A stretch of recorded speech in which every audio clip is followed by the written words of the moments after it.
Hello viewers, आप देख रहे हैं इंडिया न्यूज का डिजिटल प्लेटफॉर्म। मैं हूं आपके साथ पूजा सिंह। अतीक अहमद के मरने के बाद भी कई ऐसे उसके कारनामे हैं जो सामने आ रहे हैं, जिनमें से एक हाल ही में आपको पता चला होगा कि किस तरीके से चुनाव लड़ने के लिए वो उगाही करता था, सफेद पर्ची गुलाबी पर्ची जो है जारी करता था और पैसे मांगता था चुनाव लड़ने के लिए। लेकिन आज हम अब आपको एक ऐसे कांड के बारे में बताने जा रहे हैं जिसकी वजह से अतीक के पूरे परिवार की, उसके पूरे गैंग की थू-थू हुई थी और अतीक ने जो है उसके बाद कोई चुनाव नहीं जीता। ये खबर जो है ये जुड़ी है मदरसा कांड से। मदरसा कांड अगर आपको याद नहीं है तो याद दिला देते हैं कि 17 जनवरी 2007 तब हुआ था ये मदरसा कांड। इस मदरसा कांड के बारे में आपको बताते हैं कि शहर के अंदर ये सबसे काली रात कही गई। करेली के मदरसे में 3 बंदूकधारी घुसे थे और इस मदरसे के अंदर लड़कियों का हॉस्टल था जिसमें लड़कियां पढ़ा करती थी, रहती थी। और 17 जनवरी 2007 की रात उस मदरसे का दरवाजा खटखटाया जाता है। अंदर से आवाज आती है और पूछा जाता है कि कौन है। तो धमकी भरे लहजे में ये कहा जाता है कि दरवाजा खोला जाए। दरवाजा खोलने के बाद 3 बंदूकधारी अंदर घुसते हैं और सीधे जहां पर लड़कियां सो रही होती है, लड़कियां हॉस्टल के एक हॉल में सो रही होती हैं, और जब हॉल में सो रही होती हैं तो उनको उठाया जाता है, गाली गलौज की जाती है और उनसे कहा जाता है कि अपने चेहरे के नकाब हटा दें और अपना चेहरा दिखाएं। गाली गलौज की जाती है, डराया धमकाया जाता है।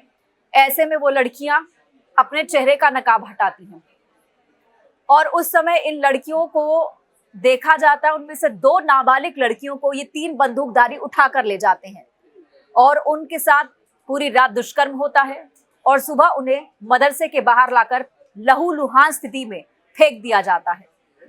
और इस पूरे कांड में अशरफ का नाम सामने आया था। अशरफ के गुर्गे जिन्होंने इसे अंजाम दिया और अशरफ ने उन्हें बचाने की कोशिश की थी। जब ये पूरा मामला सामने आया उसके बाद पुलिस तक ये बात पहुंची, लोगों में नाराजगी थी, पुलिस तक बात पहुंची और पुलिस ने, उस समय समाजवादी पार्टी की सरकार थी, आप समझिए कि समाजवादी पार्टी की सरकार थी तो यानी अतीक की सरकार थी ये कहिए। तो जब ये पूरा मामला सामने आया तो 5 लोगों के खिलाफ मामला दर्ज किया गया, लेकिन ये वो 5 लोग नहीं थे जो अंदर गए थे बंदूकधारी या 2 बाहर खड़े थे, उनके ऊपर ये मामला दर्ज नहीं हुआ। इनमें 5 लोगों पर जिनमें मामला दर्ज हुआ उनमें से रिक्शे वाले और दर्जी थे जिन पर यह मामला दर्ज हुआ। हालांकि उन लोगों ने साफ कहा कि हमारा इस मामले से कोई लेना देना नहीं है, लेकिन फिर भी उनको पकड़ा गया और बाद में उनको जमानत हालांकि मिल गई थी। लेकिन इस पूरे हत्याकांड के बाद अगर बात करें तो समाजवादी पार्टी सरकार की काफी किरकिरी हुई थी। बीएसपी की मायावती खुद वहां पहुंची थी, मदरसे में पहुंची थी 80 गाड़ियों का काफिला लेकर के, और उन्होंने कहा था कि जब उनकी सरकार आएगी तो जांच करवाई जाएगी। लेकिन समाजवादी पार्टी को इस पर काफी किरकिरी झेलनी पड़ी। ये पूरा मामला सामने आया था। इसके बाद कहा गया कि इसकी सीबीआई जांच करवाई जाए, लेकिन सीबीआई ने कहा कि हम इस पूरे मामले को जांच का विषय नहीं मानते, इसलिए सीबीआई ने इस पर आगे जांच नहीं की। लेकिन इस पूरे कांड के बाद जो है राजनीतिक भूचाल आ गया था। लोगों ने जगह जगह धरने प्रदर्शन किए, जुलूस निकाला और इंसाफ की मांग की। और जिन लोगों की गिरफ्तारी दिखाई गई थी उन्होंने बाहर जब आए तो उन्होंने बताया कि पुलिस ने उन पर दबाव बनाया था कि वो इसका इल्जाम अपने सर लें।